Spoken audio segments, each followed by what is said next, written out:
Bon, la dernière vidéo m'a vraiment fatigué, du coup aujourd'hui j'ai envie de ne rien foutre. C'est pour ça qu'on va parler d'un film vide, nul, dénué d'intérêt. Tu veux dire que... Ouais, on va parler du MCU.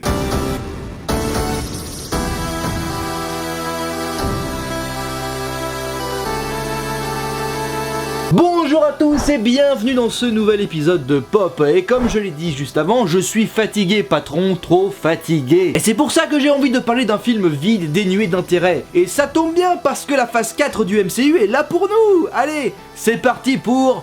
The Marvels. Et pourquoi celui-là en particulier? J'ai fait un plouf plouf. Le film commence sur une planète lointaine où l'on retrouve ce qui semble être la grande méchante du film. Ouh, qu'elle a l'air méchante. Elle trouve un bracelet enseveli sous terre. Et comme c'est une gonzesse, elle est contente parce qu'elle a des bijoux. Déjà de retour? Oh bah j'avais rien d'autre à faire alors je suis venu quoi. Et c'est quoi le film d'aujourd'hui du coup? The Marvels, c'est 3 héroïnes de l'univers Marvel qui se retrouvent... Attends, des femmes super-héros? Oulala, non, c'est beaucoup trop pour moi ça, ouais. Moi je me casse, allez, à la semaine prochaine les amis. Non.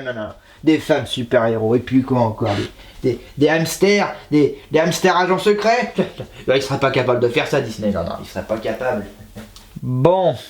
On reprend. Mais la méchante est pas contente parce qu'il est censé y avoir un deuxième bracelet, mais qui n'est pas là. Non, le second se trouve sur Terre entre les mains de Kamala Khan, une super-héroïne fan de Captain Marvel, et qui est en train d'écrire une fanfiction avec elle. Miss Marvel est arrivée. Ah, tu t'es pas trop foulé sur le nom, hein? Est-ce que tu as les droits déjà? On peut déjà s'estimer heureux qu'elle ne soit pas fan de Nintendo. Après mon accident, mes capacités de saut ont drastiquement augmenté. Maintenant, je peux devenir un vrai super-héros, et je porterai le nom de mon idole de toujours. Je suis Super Mario Man. Bonjour, Fabien Pouchard, avocat de Nintendo Company. Voici une citation à comparaître au tribunal pour utilisation non autorisée de la mascotte de la compagnie susnommée. Excusez-moi, vous êtes en train de streamer Smash Bros Ultimate sur Twitch? Fabien Pouchard, avocat de Nintendo Company. Donc elle continue sa fanfic. Et on a fini le boulot, on baise? Ouais? Quand soudain son bracelet se met à briller et disparitionne. Plus tôt ce jour-là, on retrouve Carol Danvers, aka Captain Marvel, qui rêve du premier film, mais Nick Fury l'appelle de sa tour de garde. Oups, mauvaise licence. Pour lui dire qu'il a repéré une anomalie pas très loin de là où elle se trouve. Il lui demande donc d'aller jeter un coup d'œil. À l'extérieur de la station spatiale, on retrouve Monica Rambeau, la fille de la meilleure pote de Danvers, qui a elle aussi des super pouvoirs et qui est pas très à l'aise avec le retour de Carol. Oula, il y a de l'eau dans le gaz à ce que je vois. En attendant, Captain Marvel arrive vers l'anomalie, la planète sur laquelle se trouvait la grande méchante de tout à l'heure. Elle y trouve un schéma du bracelet et un point de saut non refermé. De l'autre côté de ce point se trouve Monica. Carol touche le point de saut et paf, ça se dispatche. Monica se retrouve à la place de Carol, Kamala se retrouve à la place de Monica et Carol se retrouve à la place de Kamala. Oh non, une fangirl.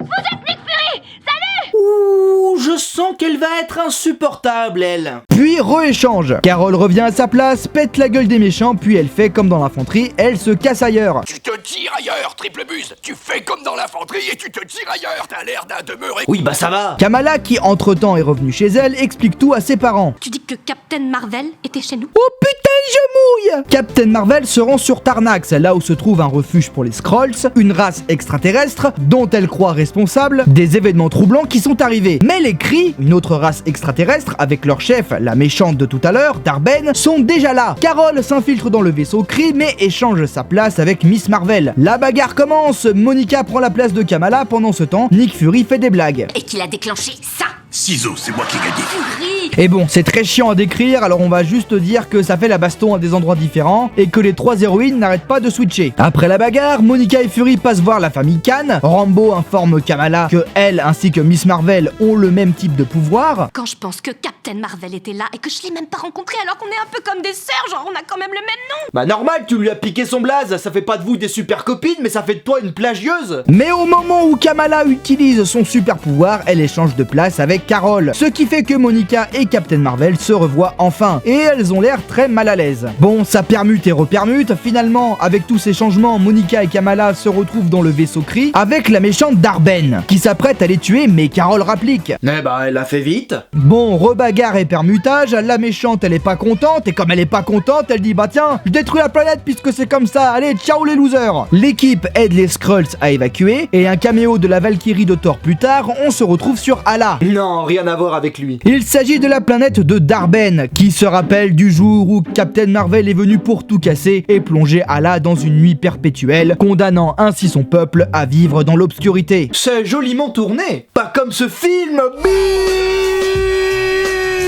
En attendant, Monica et Carol discutent. Rambo lui en veut de ne pas être revenu la voir. Kamala refait sa fangirl insupportable, puis elle leur explique que la méchante a le même bracelet qu'elle. Elle leur dit aussi que lorsqu'elle était dans le vaisseau Kree, elle a vu une carte de l'espace, mais qu'elle se rappelle plus exactement ce qu'il y avait dessus. Heureusement, Captain Marvel a un truc qui permet de lire dans les souvenirs. Oh, comme ça tombe bien! Salut à tous, c'est moi, Trou de Scénar, le super-héros des facilités scénaristiques. Je commence à avoir mal à la tête. Les Marvels comprennent le plan de la méchante, créer des trous de verre afin de voler des ressources naturelles comme l'oxygène ou l'eau, afin de les ramener sur Allah. Maintenant qu'elle a chopé l'air sur Tarnax, il lui faut de l'eau. Il me faut de l'eau! Et ça tombe bien parce que les coordonnées sur la carte spatiale que Kamala a dans sa mémoire mènent à une planète, Aladna. Elle est constituée à 99,36% d'océan. Oula! Ça fait beaucoup! Bon, avant de se rendre sur la planète, l'équipe apprend à contrôler les permutations dans un training montage qui dure à peine 30 secondes. Parce qu'on n'a pas le temps de développer des personnages! Non mais vous êtes cru où? Au cinéma? Bande de cons! Elles arrivent sur Aladna. Quel bonheur de vous revoir. Vous n'avez pas changé. Il parle en chantant. Personne ne comprendra si vous ne chantez pas. C'est ce que je craignais. Ça se transforme en comédie musicale. Captain Marvel apprend à ses copines que c'est la princesse de la planète. Elle a épousé le prince pour une formalité politique.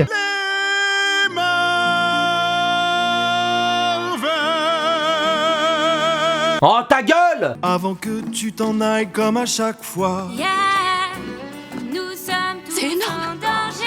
Sérieux? Je voulais parler d'un épisode tranquille, sans problème, c'est trop demandé.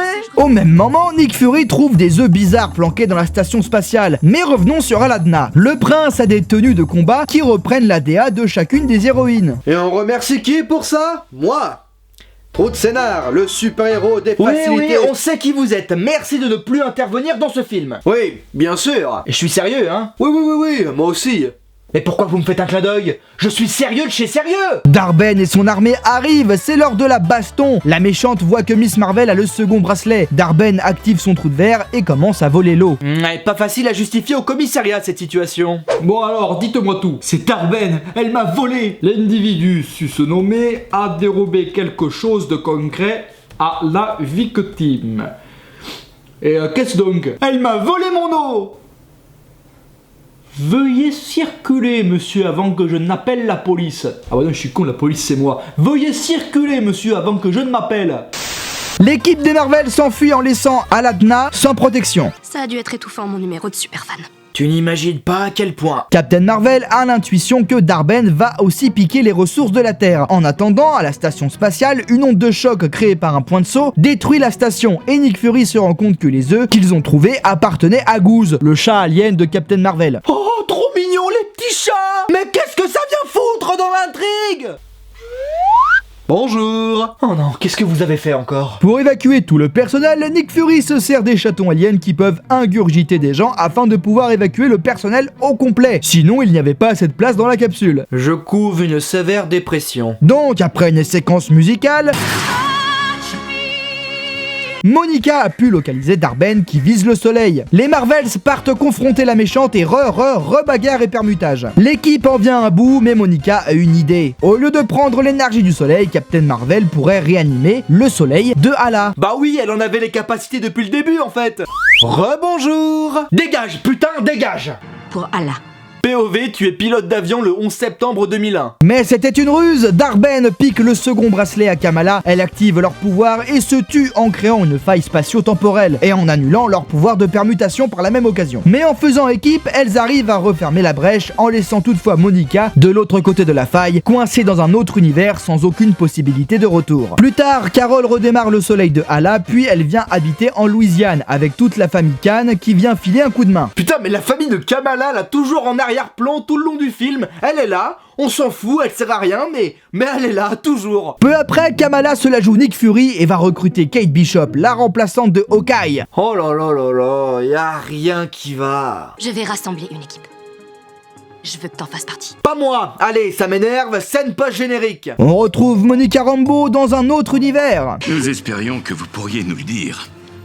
Les X-Men arrivent bientôt. Bon, pour être honnête, ce film n'est pas bon ni mauvais, il est juste bof. Mais comme tous les films du MCU depuis 5 ans, à part quelques exceptions. On pourrait parler du fait que ce film est totalement vide, que la méchante n'est pas du tout charismatique et qu'on oublie directement après avoir vu le film, que c'est pas très beau aussi, que Miss Marvel est insupportable la moitié du temps en passant tout son temps à faire sa fangirl, et puis bien sûr tout ce truc de permutation qui est en plus mal branlé, puisque Monica nous apprend qu'elles permutent à chaque fois qu'elles utilisent leur pouvoir. Mais des fois, elles utilisent leur pouvoir mais ne permutent pas, donc c'est quoi? C'est une fois sur deux? C'est quand on veut? Le film est creux et oubliable comme la plupart des films de cette 4ème phase du MCU. Oui, d'accord, mais pourquoi parler de celui-là en particulier? Les séries. Les séries Marvel, ça date pas d'hier. Au début des années 2010, le studio avait déjà produit des séries pour Netflix, avec la série Daredevil, Jessica Jones, Luke Cage, Iron Fist, Punisher et Defenders. Sans compter Cloak and Dagger et d'autres séries sur d'autres plateformes. Mais avec l'arrivée de Disney+,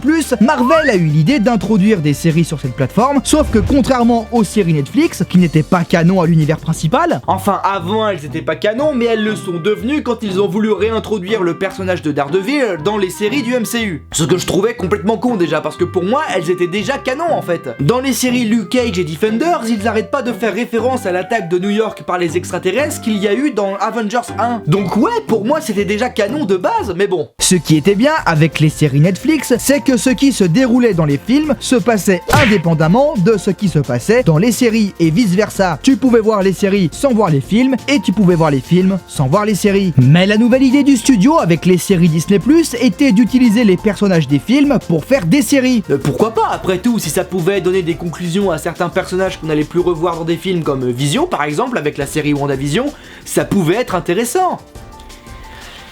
Comme je me suis trompé. Eh oui, parce qu'après WandaVision, on a commencé à avoir des séries comme Falcon et le Soldat de l'Hiver, Loki, l'introduction de plusieurs personnages qui seront sûrement importants dans les prochains films, comme She-Hulk ou Miss Marvel. Et le problème, c'est qu'on peut constater que ces éléments qui se passent dans les séries auront un impact sur les films. Et ça, c'est vraiment une idée de merde. Là où je me suis rendu compte à quel point ça allait être une mauvaise idée, c'est lors de la scène post-crédit du film Black Widow, qui tease non pas un prochain film qui sort au cinéma, mais une série Disney+, en l'occurrence Hawkeye. Vous vous rendez compte à quel point c'est cynique? Salut, tu as aimé ce film et tu veux savoir la suite?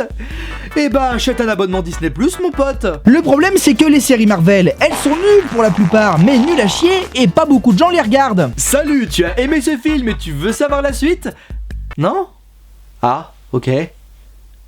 Bah, prends quand même un abonnement, hein. Toutes les dernières séries qui sont sorties ont bidé. Agatha All Along, Miss Marvel, Echo. Vous vous souvenez d'Echo? Comment ils ont réussi à gâcher le retour du caïd, quoi. Et même si les séries étaient bien, il faut quand même se rendre compte que la plupart des gens qui vont voir les films Marvel au cinéma ne sont pas des gens qui sont assez fans pour acheter un abonnement Disney+, pour suivre tout ce qui se passe. Moi je le fais parce que je suis le roi des pigeons, mais je fais clairement pas partie de la majorité. L'erreur que fait donc Marvel est d'introduire des personnages importants ou des éléments importants dans l'histoire principale dans des séries que les gens ne regardent pas. Kang, par exemple, le nouveau grand méchant du MCU. Ou plutôt l'ex-grand méchant, parce que ça a encore changé en cours de route à cause des problèmes que Jonathan Majors, c'est l'acteur qui joue Kang, avait avec la justice. Est apparu dans la série Loki. Vous imaginez s'ils avaient fait la même chose pour Thanos? Ou bien un exemple que j'aime bien aussi. Avant la sortie du 3ème opus des Gardiens de la Galaxie, James Gunn a sorti un épisode spécial Noël sur la plateforme Disney+, dans lequel on apprend que Mantis est la sœur de Peter Quill. On est d'accord que c'est quand même important comme révélation par rapport à la relation qu'entretiennent ces deux personnages. Mais du coup, quand le 3ème film arrive et que cette situation est évoquée une fois de plus, elle est juste faite de manière random comme ça. Genre, je te rappelle que je suis ta sœur, hein. Oui, je sais, on s'en fout. Sauf que les gens qui n'ont pas vu l'épisode de Noël, bah ils le savent pas ça. Donc il leur faut une plus grande explication,